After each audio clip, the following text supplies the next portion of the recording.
Negative बोल के आप लोग नेगेटिव फैला रहे हैं। आपने अभी कहा बुलडोजर बाबा, आपने अभी नेगेटिव कहा। नेगेटिव होता है वो, आपने अभी तो कहा कि बुलडोजर पहुंच जाएंगे बच्चों को। योजना से क्या होता है? ये योजना से तो बाइक नहीं चलता है ना, गाड़ी नहीं चलता है ना। आप सही क्या किस दो जाति का खुला है नदी? यहाँ पे हिंदू भाई मुसलमान भाई सब लोग मिलकर जनधन अकाउंट खोले, सबका हुआ है। दूसरी बात, उज्ज्वला गैस सब लोग पाए।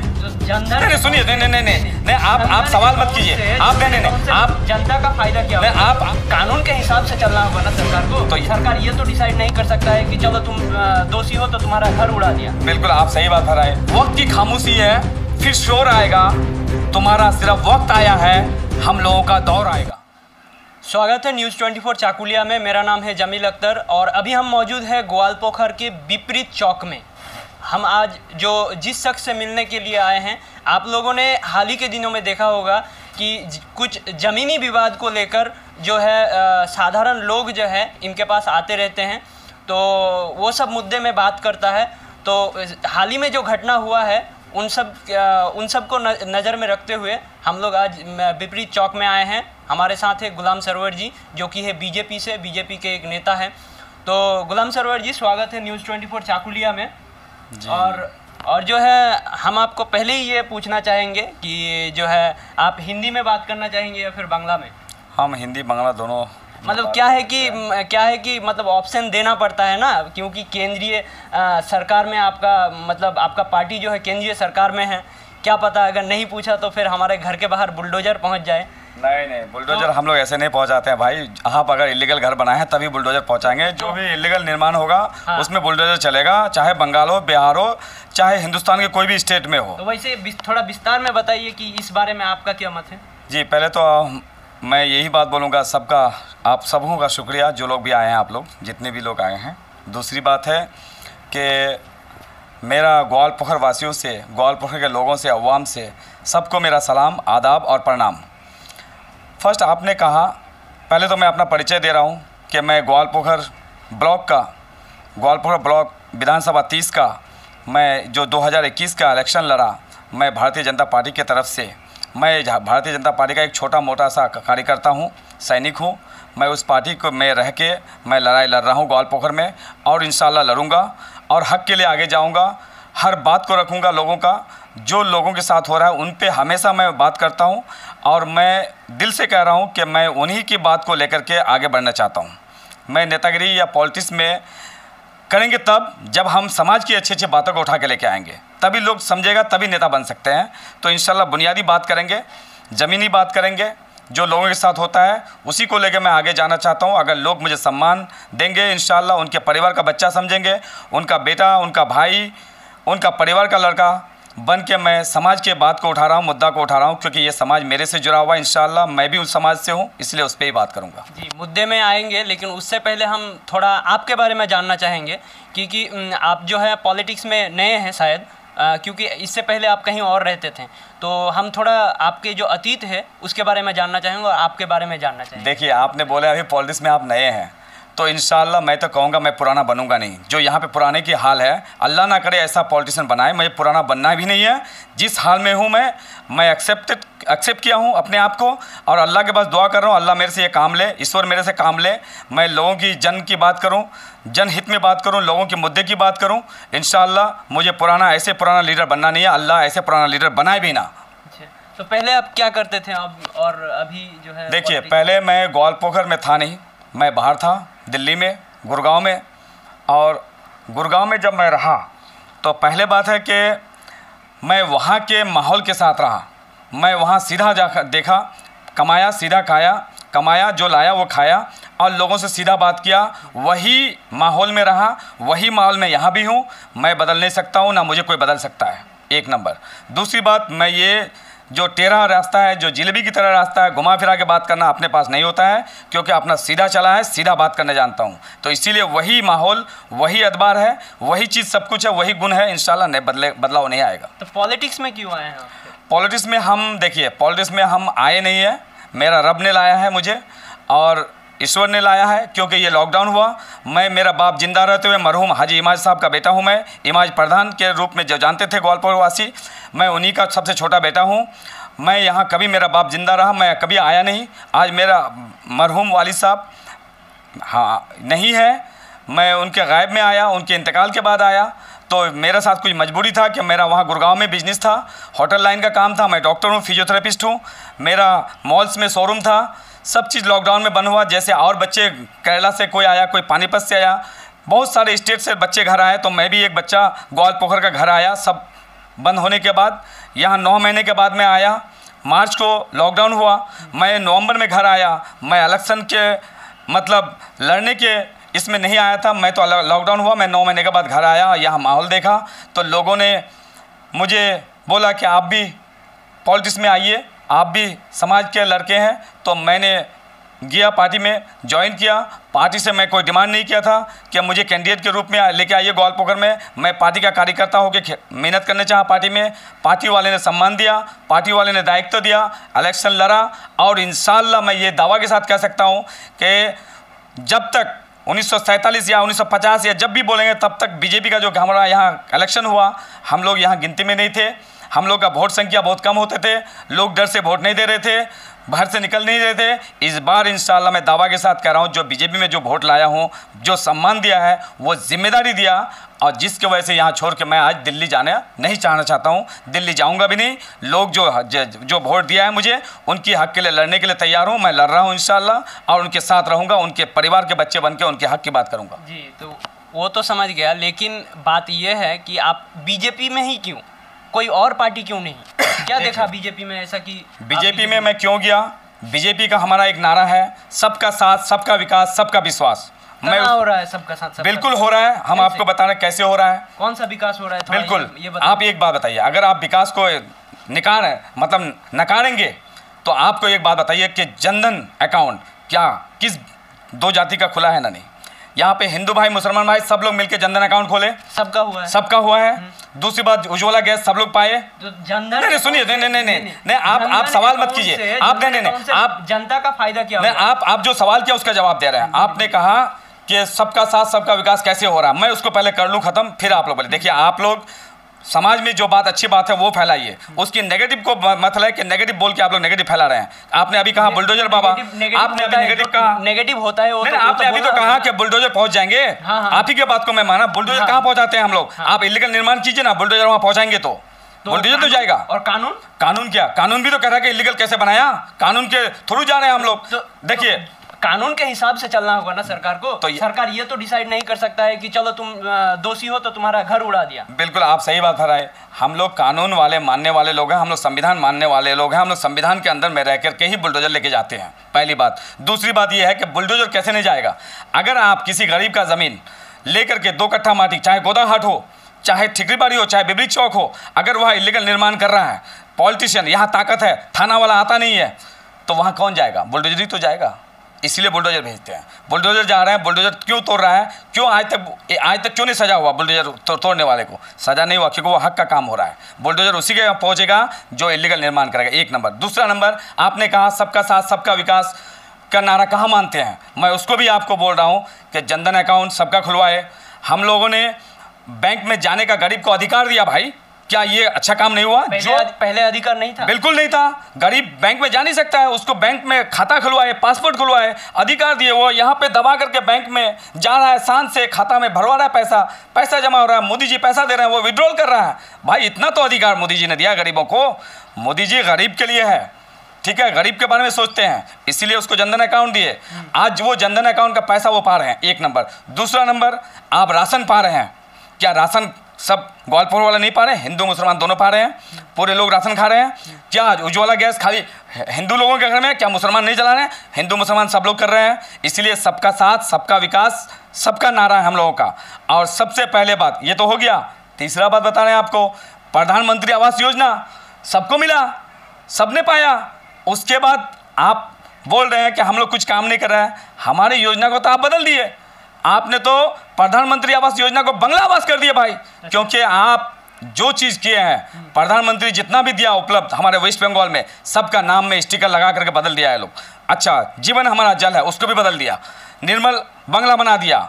शौचालय का घर दिया हम लोग, घर घर में शौचालय दिए, जिसको पायखाना घर बोलते हैं, टॉयलेट बोलते हैं, वो सबके घर में दिए। उसको क्या है, उसको क्या मिला, उसका भी बदल दिया। और जो हमारे मोदी जी का जो आवास है उसमें ये जो लीला और वाइट रंग लगाते हैं टीएमसी वाला अपना झंडे का कलर, वो सब में भी हम लोग जगाएंगे। हर एक ब्लॉक में जाएंगे, छानबीन करेंगे, देखेंगे और ऊपर तक रिपोर्ट पहुंचाएंगे। क्योंकि किसी के नाम का पैसा लेके अपने नाम करना ये कतई बर्दाश्त नहीं होगा, जिसकी वजह से सेंट्रल गवर्नमेंट ने ये सब के विरोध में पैसा रोका है। साहब तो देना चाहिए था कि जनधन अकाउंट का पैसा कहाँ गया, जॉब कार्ड का पैसा कहाँ गया, क्या लेबर कार्ड का पैसा गरीब लोग पाया, क्या उनके अकाउंट में पैसा विड्रॉल हुआ? नहीं, उसके लिए पकड़ा गया। क्या फॉरेस्ट डिपार्टमेंट जो गाछ के लिए पैसा मिला, जो फॉरेस्ट के डिपार्टमेंट को पैसा दिया, क्या वो पैसा में गाछ लगी है? आप देखिए क्या कर रहे हैं, बकरी खा लिया, 20 लाख का गाछ बकरी खा लेगा। यहाँ ये सब चीज़ को जानता है मोदी जी, सब देखते हैं यहाँ से।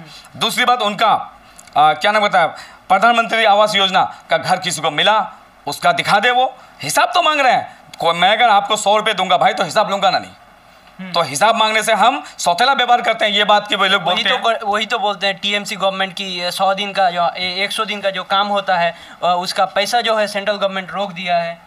अच्छा, आप 100 दिन का काम की बात कर रहे हैं। हम लोग 100 दिन के काम हमारे पार्टी ने, हमारा पार्टी क्या, सेंट्रल गवर्नमेंट सबका सरकार है, वो जो वोट दिया उसका भी है, जो नहीं दिया उसका भी है। वो पैसे सेंट्रल से देते हैं 100 दिन का।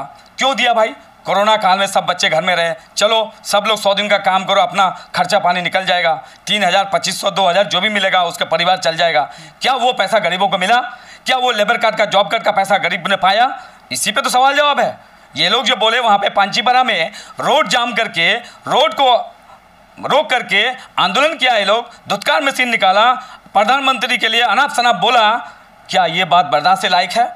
आप कह रहे हो कि यहाँ पे मजदूर का पसीना सूखने से पहले दिहाड़ी चाहिए। किसने बोला? वो टीएमसी का जो यहाँ पे प्रेसिडेंट है उसका वक्तव्य है ये, मैं उन्हीं को कोट कर रहा हूँ। क्या वही मजदूर थे?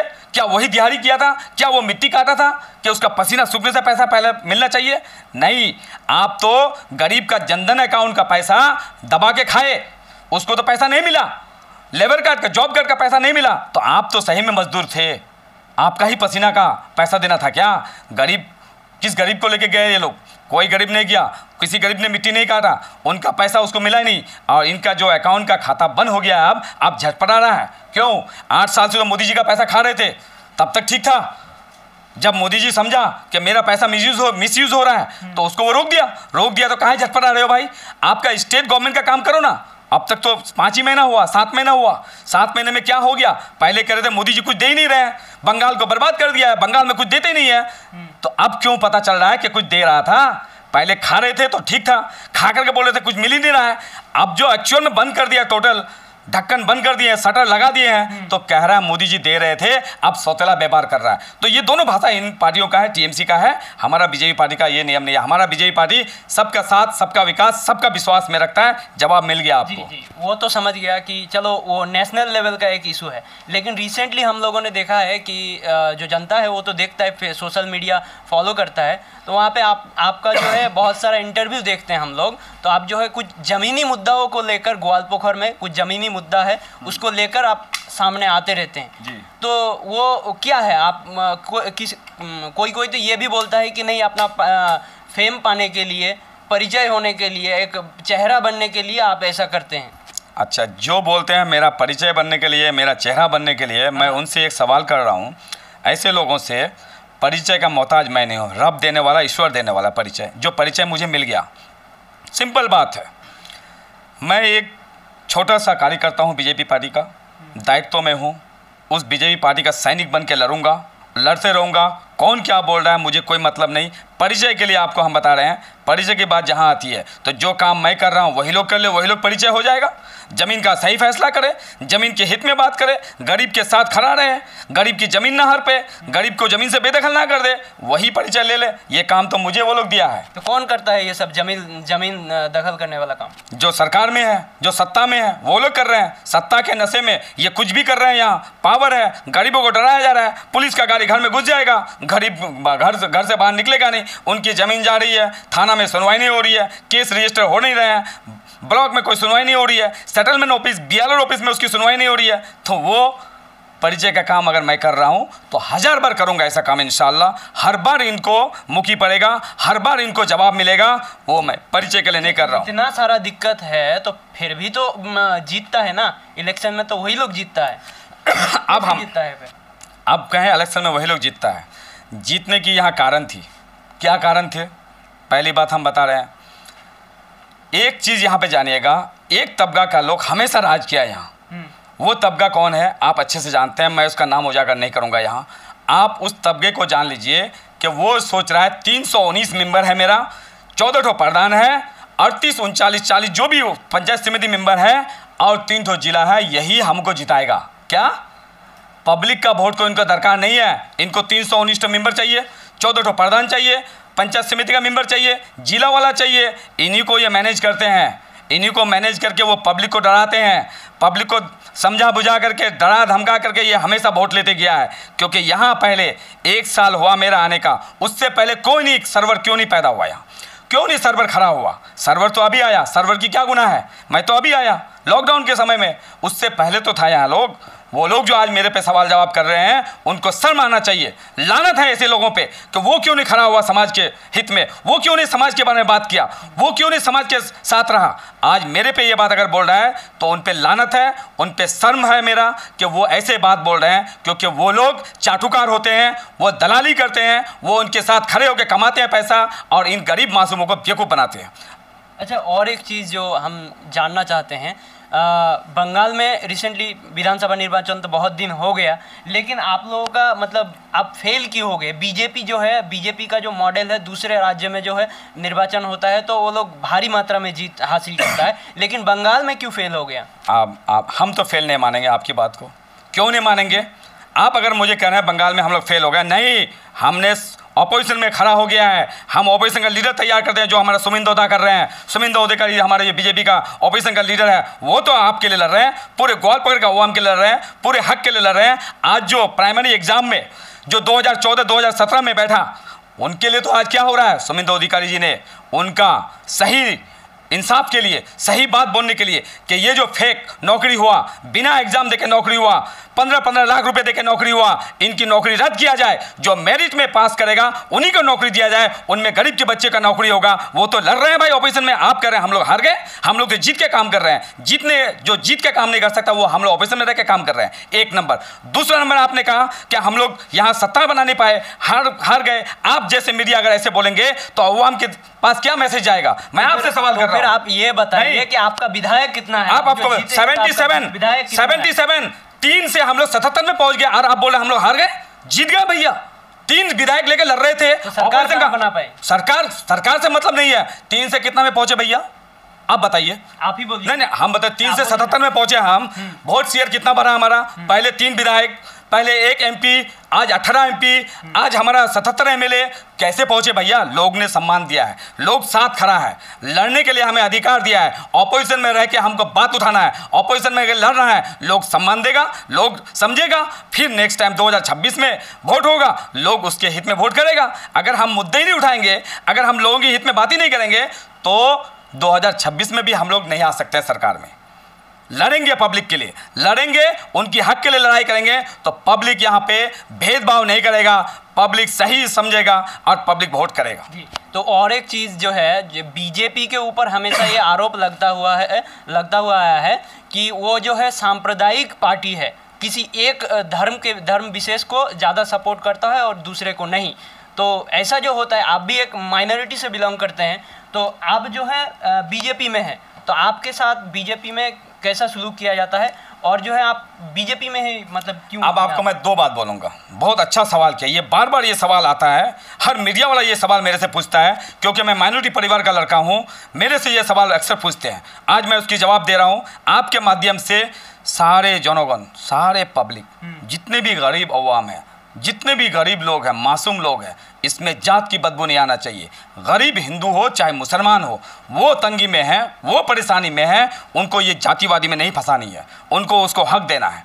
एक नंबर। आपने कहा अच्छा नहीं, ये इसको गलत साबित कर। एक तो पहली बात है कि मैं मरहूम हाजी इमाज प्रधान का बेटा हूँ, मुझे माइनॉरिटी का लड़का, मुसलमान परिवार का लड़का को टिकट दिया मेरा पार्टी, मुझे सम्मान दिया, हमारे पूरे कौम को सम्मान दिया।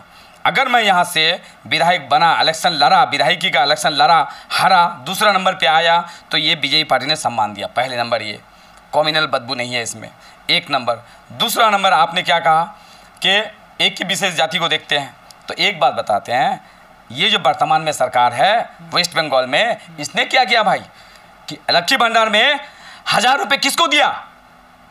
किसको दिया 1000 रुपये? आप बताइए ना, किसको मिला? जो पिछड़ा हुआ जाति एसटी एसटी हिंदू भाई बहन को, हाँ, तो पिछड़ा हुआ एसटी एसटी मोर्चा को, पिछले वाले को। तो माइनॉरिटी में भी तो अंसारी कास्ट थे मुसलमानों में, इनको क्यों नहीं दिया 1000 रुपये? एक को 500, एक को 1000 देके कौन ने राजनीति का, धर्म का, किसने राजनीति का नेतागिरी किया वेस्ट बंगाल में? एक नंबर किसने किया आप जानते हैं, वर्तमान सरकार ने। दूसरा नंबर, आपको यहाँ उर्दू का बच्चे पढ़ते हैं, उर्दू बच्चे पढ़े हैं, पीएचडी किया हुआ है, ग्रेजुएशन किया हुआ है, डिग्री करके बैठा हुआ है घर में। आज आपने क्या किया?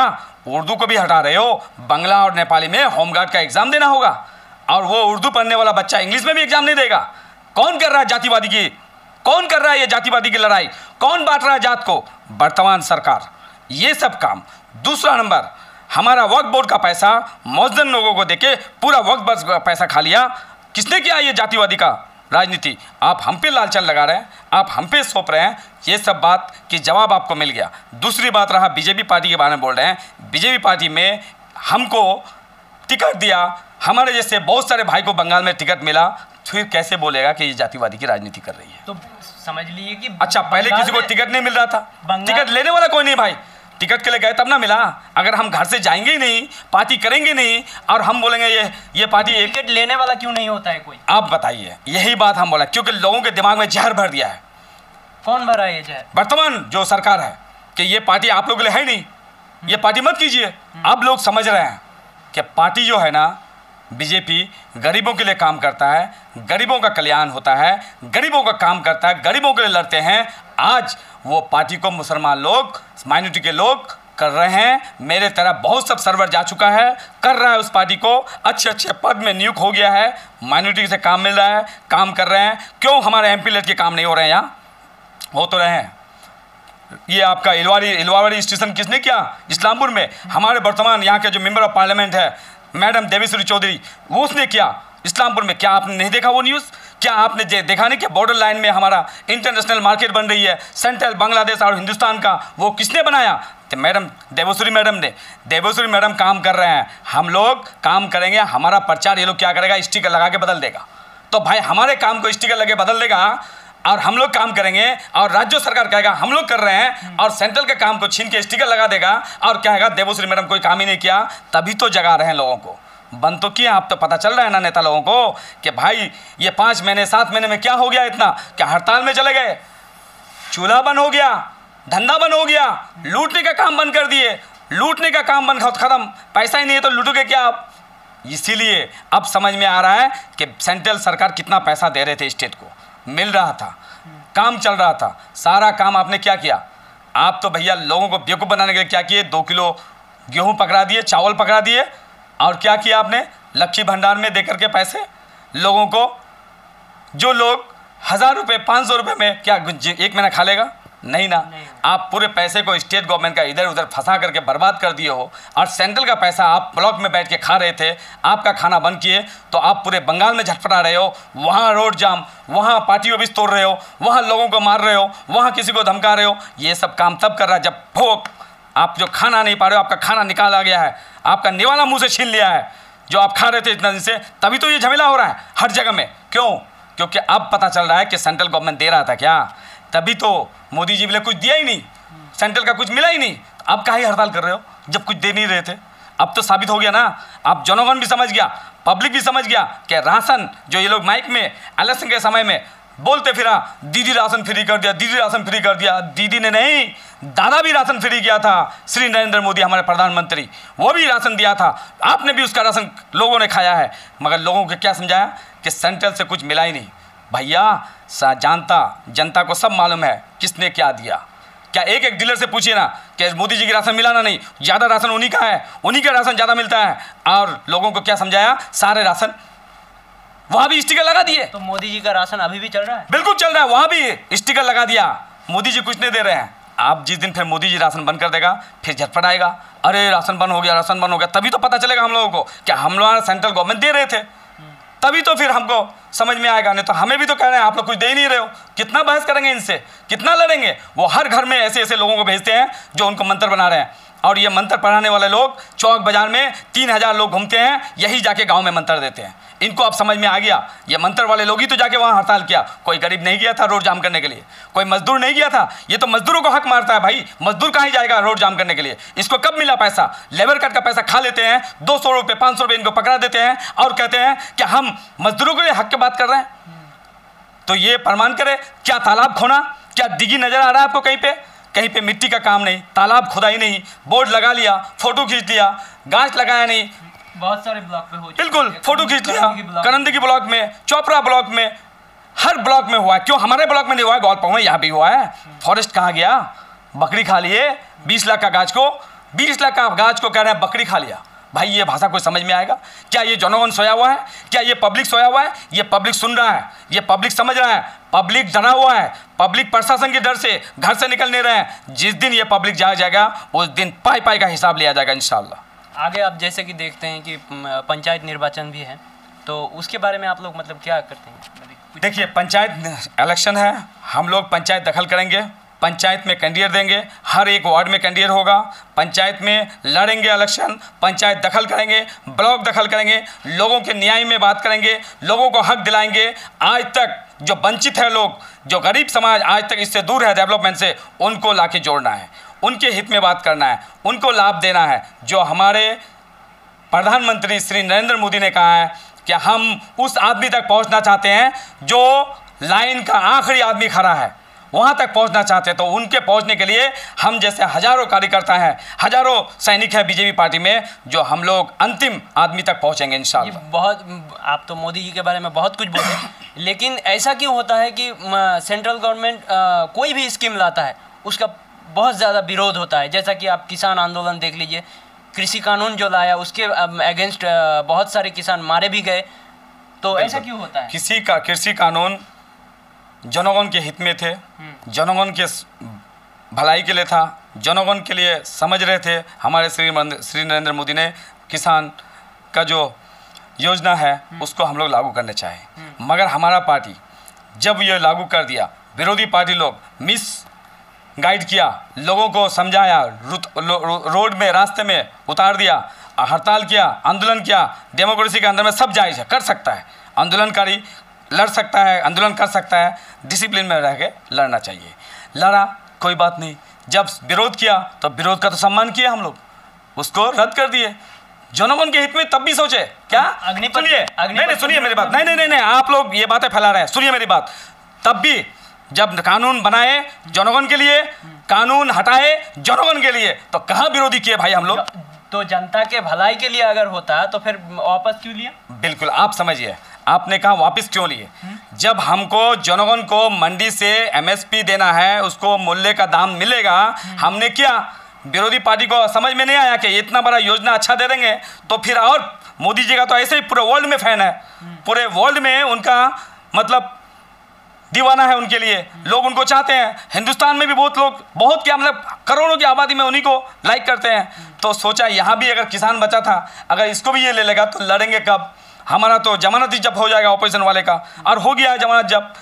तो ये सोचा जो बचा खचा इसको तो बचा लें, ये इनको पब्लिक को उतार दिया, मारकाट हुआ, सरकारी चीज़ जलाया गया, सरकारी चीज़ को नष्ट किया गया, गवर्नमेंट की जितने भी फंड है, जो भी योजना था उसको हटा के मोदी जी ने फटाफट हटा लिया कि और भी सरकारी चीज़ खराब हो सकता है। चलो जनगण अगर इसी में राजी है, इनको अगर ऐसे ही समझाया गया तो मैं ये कानून रद्द करता हूँ। तो कानून तो रद्द भी उन्हीं के लिए किया गया, क्योंकि वो परेशान ना हो जिसके लिए मैं अच्छा करने चाहता हूँ।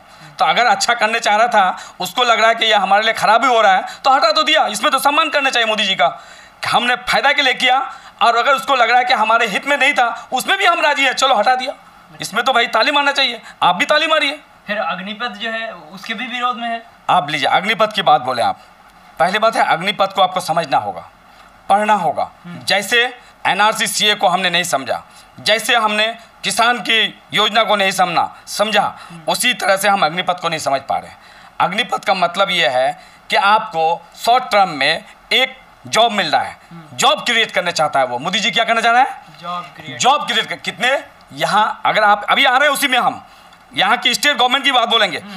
अग्निपथ में हमने जॉब क्रिएट करना चाहा कि करोड़ों में नौकरी होगा। क्या करोड़ों में नौकरी होगा। देश के हिफाजत के लिए राष्ट्र के बारे में बात करते हैं हम लोग, राष्ट्र के बारे में सोचते हैं हम लोग, पूरे हिंदुस्तान के बारे में सोचते हैं हम लोग, एक विशेष स्टेट के बारे में नहीं सोचते हैं। पूरे हिंदुस्तान बचेगा तो हर रियासत बचेगा।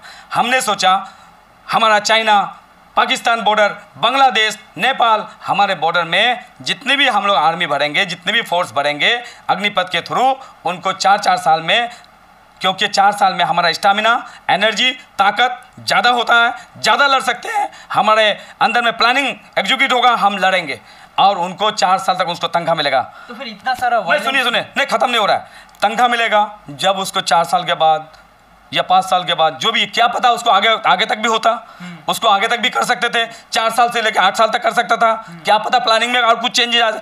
पहले प्लानिंग करने दो, उसके बाद समझो क्या होगा। करने नहीं दोगे तो हम कैसे आपको समझाएंगे, पहली बात। दूसरी बात, उसको 10 लाख, 20 लाख, 25 लाख जो भी मुआवजा मिलेगा, उससे उसका एक संसार चलेगा, एक दुकान करेगा, एक छोटा सा लघु उद्योग करेगा, उनसे वो उद्योग करके अपना घर परिवार को पालेगा। क्या ये गलत हो रहा था?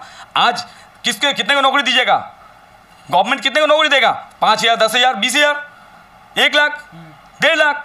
अगर अग्निपथ के थ्रू 4 करोड़, 2 करोड़, 1 करोड़ या 50 लाख रोजगार मिलता तो क्या बुरा था? सबको मिलता। सब गरीब के बच्चे, 5 साल के ही 5 साल के सारे बच्चे को तो मिलता ना। आज घर में रह के आप कितना कमा रहे हो? कुछ भी नहीं। आपको अगर 4 साल के बाद 20 लाख रुपए मिल रहे तो आपको खराब है? आपके लिए क्या? आपके लिए क्या नुकसान है क्या? वो तो जान का बाजी भी लगाना पड़ रहा है ना। नहीं, जान की बाजी लगाना पड़ रहा है तो आपको तो वहाँ खाना भी दे रहे हैं, सारे मेडिकल फैसिलिटी दे रहे हैं, आपके बच्चे के लिए फैसिलिटी दे रहे हैं, आपके पूरे परिवार को सिक्योर कर देते हैं, आपके परिवार को गवर्नमेंट ले लेता है। और क्या चाहिए भैया? 4 साल में आपको ₹9 भी दे रहे हैं, परिवार को भी सिक्योर कर रहा है। आपका इंश्योरेंस क्लेम कितना है आप देखिए ना, वहाँ पे मेडिकल क्लेम कितना है आपका, बहुत सारी चीज़ इसमें उपलब्ध है। इनको गिनती नहीं कराएंगे ऑफिसर वाला बस कान में ये भरेगा 4 साल में नौकरी करके क्या मिलेगा। मिलेगा बहुत कुछ, करने तो दो पहले, क्योंकि तुम डर रहे हो। अगर ये लोग नौकरी में चला गया तो ये एक बहुत बड़ा उपलब्ध होगा, बहुत बड़ा डेवलपमेंट का काम होगा। आप डेवलपमेंट के खिलाफ काम कर रहे हैं, आप लोगों को भड़का रहे हैं, डेवलपमेंट के काम करने नहीं दे रहे मोदी जी को, आप रोक रहे हैं मोदी जी को। मोदी जी बहुत कुछ करने चाह रहा है और करके दिखाया है, बहुत कुछ किया है। मोदी जी के बारे में मैं बताऊं, हर एक गरीब के पास उसका सामान पहुंचा है। क्या ही नहीं पाया? किसान इंश्योरेंस का पैसा पाता है खेतों का, किसान इंश्योरेंस का पैसा पाता है खेतों का, किसान की बेटियां पैसा पा रही है। हमारे प्रधानमंत्री ने, आपको समझना चाहिए कि हमारा जो मेडिकल क्लेम का पैसा वेस्ट बंगाल में सेंट्रल देने चाहा, वो हमारे दीदी क्यों नहीं लिया? गरीब को 5-5 लाख रुपए का इलाज फ्री था पूरे हिंदुस्तान में, उसको क्यों नहीं दीदी रोक दिया? क्यों रोका दीदी? और यहाँ आयुष्मान कार्ड बनाया है, आयुष्मान भारत जो कार्ड बनाया, क्या ये कार्ड बिहार में इलाज होगा? क्या यूपी में होगा? क्या कर्नाटक में होगा? कहीं नहीं हो रही है। बंगाल में तो नहीं अलाउ नहीं है कि नहीं, आयुष्मान हमारा प्रधानमंत्री का योजना जो है आयुष्मान, अगर यहाँ लागू होता तो पूरे हिंदुस्तान में उसका लाभ ले सकता था गरीब। यहाँ मोदी जी का हमारा ये मेडिकल क्लेम का पैसा लेने दिया नहीं दीदी। तो उनसे तो वो दिया है ना, स्वास्थ्य साथी कार्ड स्टार्ट किया तो है। चलिए, तो स्वास्थ्य साथी कार्ड लेके बिहार में इलाज करवा दीजिए। बिहार में नहीं हो रहा है, लेकिन तो 2 जगह दिया है ना आपका, सीएमसी भेलोर में दिया है और दिल्ली में भी है और पूरा बंगाल में भी तो हो रहा है। नहीं पा रहे हैं लोग इसका उपलब्ध लेना। खुद दीदी ने कहा है कि ये, जब दीदी ने रिव्यू मीटिंग में बैठा था तो किसी एमएलए ने टीएमसी का ही कहा कि ये स्वास्थ्य साथी कार्ड प्राइवेट हॉस्पिटल में अलाउ नहीं करता है, सरकारी हॉस्पिटल में बहुत तामझाम है। तो दीदी ने क्या कहा, इसके बारे में एक्शन लो। पुलिस को बोला वहां बैठ के। क्या ये आप न्यूज नहीं सुने थे? वो तो देखते हैं। क्यों देखे नहीं थे? आप अंधभक्त मत बनिए, आप सुनिए। अंधभक्त आप लोग अगर बन जाइएगा, आप लोग मीडिया संविधान का 3रा खंभा है, आप लोग अंधभक्त वाला बात मत कीजिए, क्योंकि आप लोग ये भ्रम फैला रहे हैं। क्योंकि अगर आपको हम लोग तो अंधभक्त नहीं है, तो आपने ये सवाल कैसे पूछा मेरे से कि आप प्रधानमंत्री का जो मेडिकल क्लेम का पैसा वो दीदी क्यों नहीं ले रहे हैं? इसमें आपसे आप क्यों नहीं पूछते हैं नेताओं से? आप टीएमसी के नेता से क्यों नहीं पूछते हो कि 5 लाख का काम पूरे हिंदुस्तान में होगा हमारे श्री नरेंद्र मोदी का? तो हम लोग पूछेंगे, विरोधी में तो आप भी हैं, तो आप पूछिए। हम तो पूछ रहे हैं टीएमसी वाले से कि मोदी जी का मेडिकल क्लेम का पैसा क्यों नहीं देने दे रहे हो? क्योंकि आपको डर लग रहा है कि वोट बैंक खिसक जाएगा मेरा। कब तक डरोगे? और हम काम करते रहेंगे जनगण के लिए, जनगण के हित में। लोग जनगण समझेगा, बहुत तादाद में बीजेपी में लोग आएंगे। आप देखिएगा 3 से 77 में पहुंचे हैं, तो आप समझ सकते हैं कि क्या हाल होगा 2026 आते आते। बीजेपी तो आया, बीजेपी का नारा ही है सबका साथ, सबका विकास, सबका विश्वास। हम तो वो नारा के थ्रू जा रहे हैं। मुसलमान बीजेपी का इतना विरोध क्यों करते हैं? मुसलमान खुल के क्यों नहीं आता है बीजेपी में? देखिए, मुसलमान खुल के आएंगे, आएंगे। मुसलमान को समझ में आ रहे हैं। अब तक मुसलमान दूसरों की बात से समझ में आता था, दूसरों की बात सुनते थे, दूसरा भड़का रहे थे। जब बीजेपी पार्टी में ऐसे मेरे तरह और भी सैनिक जुड़ेगा, और भी लोग जुड़ेगा, मुसलमान के लीडर के रूप में आएगा, तो मुसलमान को भरोसा होगा। मुसलमान क्या सोच रहे हैं, जाएंगे वहाँ क्या मिलेगा, क्या होगा पता नहीं, डरा के रखा है उनको। हम तो गए हैं, हम तो नारा लगाए थे भाई, सबका साथ सबका विकास, हमने लगाया अल्लाह अकबर का नारा, इधर लगाया हिंदू भाई लोग जय श्री राम का नारा। हमें तो कोई नोटिस नहीं मिला, हमें तो नहीं कहा, हमने तो देखा ये भरम फैला रहे हैं, ये गलतफहमी में डाला था। वो जाके क्लियर हो गया मेरा बीजेपी पार्टी में कि भाई हमें कोई रोक टोक नहीं है, कुछ चीज़ के मना नहीं है। यहाँ लोग गलत समझा करके उनको रोक के रखा है, अब नहीं रोकेगा जनगण। मुस्लिम कम्युनिटी के लोग जा रहे हैं, बीजेपी करेंगे, क्योंकि यहाँ उसका हक को कौन खा रहा है, बीजेपी नहीं खा रहा है, यहाँ के सरकार खा रहा है। वर्तमान यहाँ के प्रधान, मेंबर, मुखिया जो भी है जिला, सब मिल बांट के खा रहे हैं मुसलमान भाई को बेवकूफ़ बना के। अब ये बेवकूफ़ ख़त्म कहानी, यहाँ जगाएंगे लोगों को, समझाएंगे लोगों को, जनगण को समझ में आएगा इंशाल्लाह। हर एक बात समझ में आएगा कि पार्टी और सर्वर क्या है, इंशाल्लाह जुड़ेगा। लोग जुड़ने के लिए बेकरार है। जितने लोग आते हैं सब लोगों की मन की बात सुनते हैं, वो क्या कहते हैं, मगर बाहर गेट का बोलेंगे तो पुलिस का गाड़ी पहुंच जाएगा, जमीन की झमेले में फंसा देंगे उसको, उनके घर में इंसाफ पंचायत खराब हो जाएगा। तो बहुत डर से दे रहा है और बहुत सारा टैक्स भी तो ले रहा है। पेट्रोल का दाम तो सबसे ज़्यादा हाई है अभी। अब आइए पेट्रोल पे आइए आप। पेट्रोल के दाम जब हमारे सेंटर से कम हुआ, पेट्रोल का दाम जब हमारे सेंटर से कम कर दिया हमने, 9 रुपये 8 रुपये कम हुआ था ना, नहीं? तो आपका स्टेट गवर्नमेंट श्री हमारे जो ममता बनर्जी जो हमारे सीएम है, इसने क्यों नहीं कम किया? स्टेट गवर्नमेंट का टैक्स क्यों नहीं कम किया है ना? कब कम किया मुझे दिखाई तो नहीं, कम नहीं हुआ था। सेंट्रल ने 9 रुपये 8 रुपये कम किया, इसने कम नहीं कर पाया। लोग हर स्टेट में 2 रुपया कम किया था। क्या होगा 2 रुपये में, इसका 25 रुपये क्यों नहीं कम किया? स्टेट गवर्नमेंट कितना टैक्स ले रहा है, 25 रुपये कम कर देता। 9 रुपये सेंट्रल किया, 25 रुपये आप भी कर देते। 9 और 25 कितना हो गया? तो सेंट्रल गवर्नमेंट 9 रुपया दे रहा है, तो स्टेट गवर्नमेंट 25 रुपया कैसे? बिल्कुल आप ठीक बोल रहे हैं। सेंट्रल गवर्नमेंट जिस रेट पे ला रहे हैं उसको पूरे हिंदुस्तान चलाना पड़ रहा है। आप एक स्टेट को चला रहे हो, उसको पूरे हिंदुस्तान को फंड देना पड़ रहा है। नहीं, ये तो बहुत दिन से हाई है ना। 2014 के बाद जब बीजेपी की गवर्नमेंट आया है तब से ये हाई हो रहा है। नहीं तो कांग्रेस का जब टाइम था तब तो 65 रुपया करके पेट्रोल भी मिलता था, 65 70 ऐसा मिलता था। तो अभी इतना क्यों हाई हो रहा है? आप बोल रहे हैं गवर्नमेंट जब कांग्रेस का था तो 65 रुपया था। तो जब गवर्नमेंट का जमाना था तो लोग 32,000 30,000 हाई स्कूल का टीचर पा रहे थे, आज 60,000 रुपये तनख्वाह पा रहे हैं। आप उनसे ये सवाल क्यों नहीं करते हो? इधर तनख्वाह भी 60,000 चाहिए और इधर थोड़ा पेट्रोल का दाम ज़्यादा हो गया तो आपको दर्द हो रहा है। क्या बात करते हो भाई?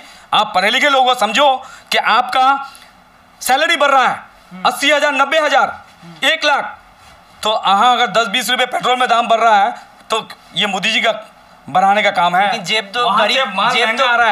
तो गरीब का खाली हो रहा है ना। सुनिए, जो नौकरी कर रहा है उसका तो चल रहा है, लेकिन गरीब क्या करेगा? हम बता रहे हैं क्या करेगा? गरीब के लिए मोदी जी ने बहुत योजना दिए हैं। क्या क्या योजना दिए हैं बता रहे हैं।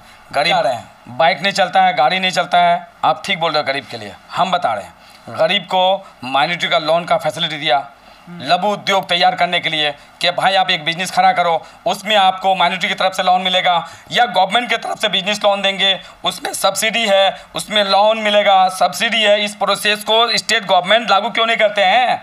इसको स्टेट गवर्नमेंट क्यों नहीं देते हैं लोगों को लोन? लोगों को आत्मनिर्भर खड़ा करना है, लोग पैसा मिलेगा, लोग बिजनेस करेगा, लोग दुकान करेगा, तो उसको भी पेट्रोल खरीदने में असुविधा नहीं होगा। हम तो पैसा दे रहे हैं, तो एक तरफ से दे रहा है और एक तरफ से ले रहा है, तो फायदा कहाँ हो रहा है? आपको हम बता रहे हैं। आप ये तो मानते हैं ना कि पेट्रोल का प्राइस जब बढ़ता है, फ्यूल का प्राइस जब बढ़ता है, तो हर एक चीज़ का दाम जो है बढ़ जाता है। अब आपको हम बता रहे हैं, पेट्रोल नेपाल में कम दाम है ना? हाँ, वो तो है। यहाँ ज़्यादा है। नेपाल किस में आया है? सब्सिडी कंट्री है वो। अच्छा। उसको वहीं से तेल की दाम कम मिल रहे हैं, तो वो यहाँ से भी, इंडिया से भी एक्सपोर्ट करता है तेल। नहीं, आपको पता नहीं है, नॉलेज नहीं है। पहले सुनिए, वहाँ से जो सब्सिडी उसको मिल रहे हैं वो इंडिया को नहीं मिल रहा है, इंडिया सब्सिडी के अंदर में नहीं आया है। वहाँ से तेल का दाम कम होकर के वहाँ आता है, वहाँ तेल का दाम कम है। हमारा सब्सिडी नहीं मिलता है, जिस रेट पे तेल मिलता है उस रेट से भी कम घटा करके यहाँ पे उस रेट से तेल मिला।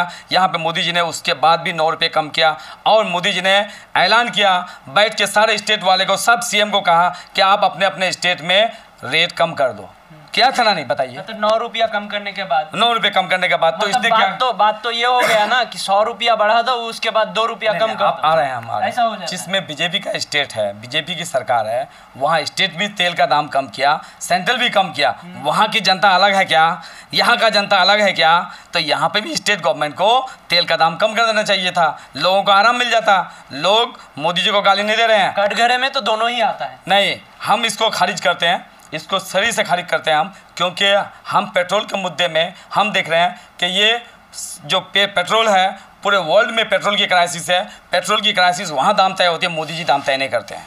पहली बात, अगर वर्ल्ड में तय करते ना भाई तो हम 30 रुपये में लेके आ जाते। पूरा वर्ल्ड में क्राइसिस चल रहा है, अभी चल रहा है, जब यूक्रेन और रशिया के बीच में युद्ध हो रहा है तब हो रहा है। लेकिन इससे पहले से ही तो हाई है पेट्रोल का प्राइस। देखिए, इससे पहले से जब हाई था तो वही से तेल का दाम अगर महंगा आ रहा है तो हम कैसे सस्ता देंगे? यहाँ मोदी जी कैसे सस्ता देगा? पहले तो सस्ता ही था। पहले कब सस्ता था? जब 65 रुपये यहाँ मिला था तो वहाँ भी सस्ता था। अप डाउन नहीं, आपने जो बोला कि कांग्रेस के गवर्नमेंट में 65 रुपये 70 रुपये लीटर था, तब वहाँ पे तेल का दाम सस्ता था, वो दे रहा था भाई। अब वहाँ महंगा है, तब भी यहाँ हम लोग कम करके देते हैं 9 रुपये 10 रुपये। बीच में तो अप डाउन होता रहता है जैसे, लेकिन इंडिया में प्राइस अप डाउन नहीं होता। जैसे तेल का दाम बढ़ रहा है, जैसे कम हो रहा है, वहाँ के हिसाब से यहाँ भी तय हो रही है। यहाँ एक बात सुनिएगा, मोदी जी को आप एक बात पे लाके झुका नहीं सकते हो। मोदी जी की हजारों योजना है जिससे जनता लाभ ले रहा है। और आप जाके देखना है तो बिहार में देखिए, यूपी में देखिए, आसाम में देखिए, त्रिपुरा में देखिए, मध्य प्रदेश में देखिए, कहाँ कहाँ बताऊँ भैया, बहुत डेवलपमेंट हो रहा है। तो अगर डेवलपमेंट नहीं होता तो ग्वालियर के लोग कहाँ काम कर रहे हैं आज की डेट में? क्यों गए हैं काम करने? हम लोग तो उसी स्टेट में काम कर रहे हैं, हम तो वहीं से काम करके लाके ग्वालियर में अपना घर बना रहे हैं। तो वहाँ डेवलपमेंट का काम हो रहा है, यहाँ क्यों नहीं हो रहा है? यहाँ क्यों नहीं फैक्ट्री हो रहा है? यहाँ क्यों नहीं लघु उद्योग हो रहा है? यहाँ क्यों फैक्ट्री नहीं खुलवा रहे हैं? यहाँ बोलो ना भैया, एक्सपोर्ट खुलवाइए, खड्डी वाला काम करवाइए, ठीक है, यहाँ पे भी लघु उद्योग कीजिए, यहाँ से लोग बाहर पलायन नहीं करेंगे।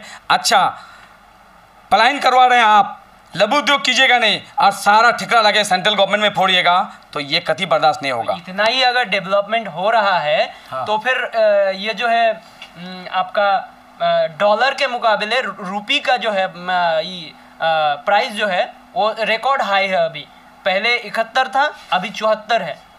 तो खाली हिंदुस्तान ही हुआ है क्या? बांग्लादेश से पूछे आप। नहीं, बांग्लादेश तो उसका तो अभी भी जीडीपी सही चल रहा है। नहीं, हमारे के टाइम पे भी उसका जीडीपी सही चल रहा था। पॉपुलेशन में आ रहे हैं, जनसंख्या में आ रहे हैं, पॉपुलेशन की आबादी के हिसाब से हमारा देश इकोनॉमिक्स में हमारे अभी हम लोग 8 साल में आप हमसे हिसाब मांग रहे हो। जो 70 साल हुकूमत करके चला गया, आप उनसे नहीं पूछे हो कि वो सब्सिडी कब दिया, वो कब गरीबों के लिए काम किया, वो क्यों नहीं ये बात उनसे क्यों नहीं पूछे थे? आज उनकी सवाल मेरे से पूछ रहे हो जो 70 साल हुकूमत करके चला गया। आज एक बात सुनिए, पावर में तो अभी बीजेपी है ना, तो बीजेपी आप जो सवाल तो टाइम लगेगा, समय लगेगा, धीरे धीरे सब चीज़। कितना साल? 10 साल तो हो गया। नहीं, 8 साल हुआ है, धीरे धीरे होने वाला है, धीरे धीरे सब चीज़ प्लेटफॉर्म में आएगा। हाँ। एक एक काम हो रहा है। आप देखिए, हम लोग राष्ट्र के हित में सोच रहे हैं, देश को मजबूत करना है। देश मजबूत होगा तो स्टेट मजबूत होगा, स्टेट मजबूत हुआ तो जनगण उद्योग में आएंगे, लाभ लेंगे, इसका फायदा लेंगे। समय लगेगा, पूरा राष्ट्र को लेकर काम चल रहा है, ठीक है। तो इसलिए राष्ट्र हित में बात करते हैं कि पहले देश बचे तो स्टेट बचेगा, स्टेट बचा तो जनगण डेवलपमेंट करेगा। ये बहुत टाइम ले लिया आपका, लास्ट एक क्वेश्चन करेंगे। आप तो ग्वालपोखर से हैं, आपके पास में ही है फिर ग्वालपोखर 2 ब्लॉक, तो ग्वालपोखर 2 के किसी नेता के साथ आपका कुछ मतलब रिलेशन कैसा है? कोई भी नेता हो, आप नाम ले सकते हैं, कोई है ऐसा? देखिए, मैं किसी का नाम नहीं लेंगे हम।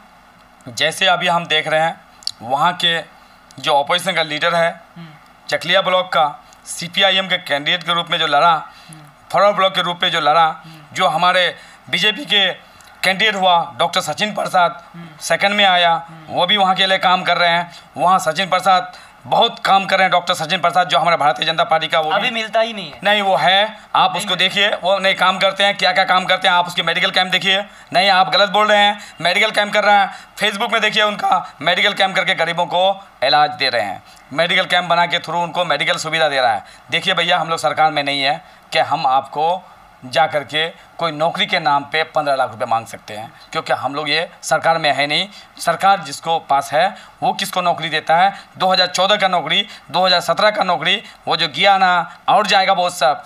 एक एक चीज़ को इंक्वायरी होगा।